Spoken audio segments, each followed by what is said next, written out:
Have you ever tried to read through the book of Leviticus and just felt completely lost? I mean, the rules for the ancient sacrifices are so specific, so detailed, and, let's be honest, kind of weird to us today. It can feel like this random jumble of gory instructions. But what if it isn't random at all? What if it's actually a language, a symbolic code just waiting to be cracked? Well, in this explainer, we're going to do just that. We're going to decode what it all means. So that's the big question, right? Why this obsession with certain organs? Why were some parts burned, others eaten, and some just tossed out? You get the feeling there has to be a logic to it, a reason behind it all. And to see what I mean, let's just look at how incredibly specific these instructions really were. Okay, first up, the fat. The law is crystal clear on this one. All the fat, every last bit, belongs to the Lord. It gets completely burned up on the altar, no ifs, ands, or buts. And then you've got the kidneys. They, along with the fat surrounding them, are carefully taken out and, you guessed it, also burned on the altar. So why the kidneys? You're starting to see this pattern of really meticulous detail, aren't you? But just when you think you've got the pattern down, okay, everything important gets burned, the rules switch up on you. The skin of the animal, the hide, it isn't burned at all. It's given straight to the priest who's overseeing the sacrifice. It's kind of like his payment for the work. And then there's this one, which, honestly, might be the most puzzling of all. The animal's dung, all the unclean parts, they aren't just thrown away. They have to be carried all the way outside the entire community camp and burned in a special designated place. I mean, why go to all that trouble? It's so clear these aren't just random actions. They're packed with intention. So what's the answer? Well, it's that each of these actions and each of these parts was a piece of a symbolic vocabulary. It's like the ancient Israelites were being taught to speak a language of worship, where every single element communicated some kind of profound spiritual truth. So let's take a quick tour of what some of these key symbols actually meant. Think of this slide as a kind of Rosetta Stone for the whole system. You see, the blood symbolized life itself and what was needed for atonement. The fat was considered the best, richest portion. It was a way of giving God your very best. The kidneys represented your deepest, inner emotions, so burning them was this powerful act of surrendering your inner life. The flesh could mean either fellowship with God when it was eaten in a meal or total surrender when it was burned completely. And the dung? That symbolized impurity, something that had to be totally removed from God's holy presence. Okay, that's a totally fair question. I know what you're thinking. It's one thing to say the kidneys symbolize emotions, but how do we know? How can we be sure we aren't just reading our own ideas back into this ancient text? We need a way to separate what the Bible is clearly stating from what's just our best guess. And it turns out there's a framework for that. To figure that out, we're going to use a really helpful tool. I call it the pyramid of meaning. This just helps us sort out how certain we can be about any given symbol. It's really a tool for being honest with ourselves and grounding our interpretations in what the text actually says. So here's how it works. Our pyramid has 3 levels. The foundation, the solid base, is level 1, which Scripture explicitly states. This is the no guesswork involved zone. Level 2 is what we call a strong inference. This is where the Bible doesn't define the symbol right there in Leviticus, but it uses that exact same symbolism somewhere else, making the connection super clear. And finally, level 3 is thoughtful interpretation. These are logical ideas that seem to fit the pattern, but they're ideas we should hold on to a little more loosely.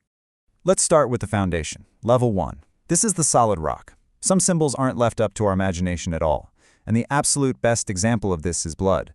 The text doesn't just hint at what it means, it comes right out and tells us. I mean, look at this. Leviticus 17, verse 11 could not be any clearer. For the life of the flesh is in the blood. It spells it out for us. There's no ambiguity here, no room for debate. This is level 1 certainty. This is the bedrock of our whole understanding. When the Bible explains its own symbols, we can be absolutely confident. Okay, so let's climb up to the next level, level 2. What about those kidneys? The book of Leviticus itself never says, and by the way, the kidneys represent your emotions. So how can we be so sure? Well, this is where we have to look at how the rest of the Bible uses that same word. And here's our clue. In Psalm 26, the psalmist prays, "Test my kidneys and my heart." Now, he's obviously not asking God for a medical exam, right?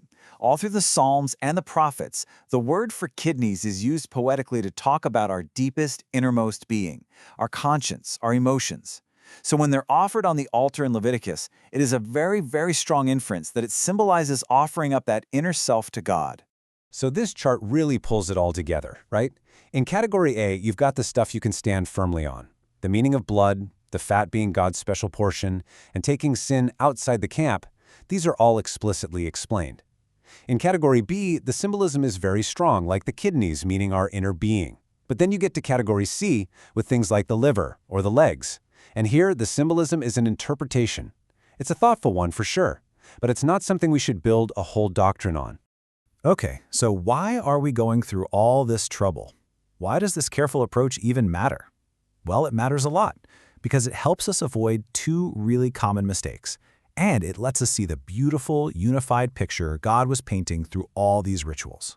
So the first danger is reading way too much into it, turning every little detail into some rigid secret symbol that the Bible never actually defines. But the opposite danger is just as bad, missing the point entirely by just shrugging and dismissing it all as irrelevant and totally ignoring that God absolutely designed this system with intentional meaning and powerful patterns. Our little pyramid helps us walk that fine line right between those two extremes. And this is really the whole point. The magic isn't in decoding every little piece like some ancient puzzle. It's in seeing how all these symbols work together to paint this grand, incredible picture of some really big ideas. Ideas like atonement, holiness, surrender, fellowship, and substitution. And that, of course, brings us to the most important point of all. The entire system in all of its intricate and sometimes bloody detail. It was never an end in itself. It was a shadow.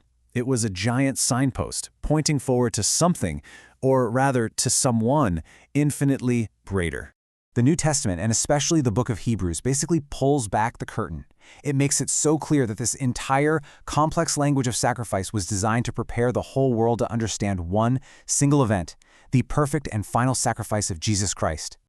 I mean, just think about this for a second. That really strange rule about having to take the sin offering and burn it outside the camp. The New Testament connects the dots for us. Jesus was crucified outside the city walls of Jerusalem, literally bearing our sin away from us, just like the symbol had shown for centuries. And all of those sacrifices, all that blood of bulls and goats offered over and over and over again, it was all a drumbeat pointing to one moment, a day when a better sacrifice would be made.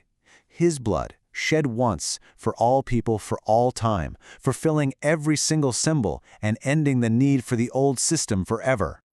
So what do we take away from all this? The language of sacrifice isn't random or meaningless. Far from it. It's a rich, visual theology. And I think our job is to approach it with both confidence and humility, to stand firm on what God has spoken clearly in His Word, but to stay humble and thoughtful where He is not. Because when we do that, we don't just decode an ancient ritual, we discover a much richer, deeper appreciation for the one story it was always meant to tell.